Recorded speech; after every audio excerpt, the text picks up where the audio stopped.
Sjedi Mujo za stolom i priđe mu konobar sa krpom preko ruke. Kaj, izvolite, Mujo ga pogleda onu krpu, uze nju. Kaj, danas je ovdje grašak dobar, donesi mi grašak. Konobar začuđen, Raja tu koja stalna, začuđeni, svi gledaju. Opet sutradan Mujo sjedi za istim stolom, opet konobar požuri prema njemu. Kaže, izvolite, on opet krpu mu s ruke. Kaj, danas je begova čorba ovdje dobra, donesi begovu čorbu.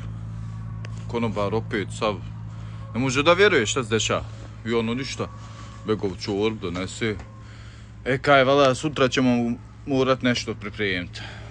I sad oni su svi tu, kad eto ti vide Muju, ide za stol.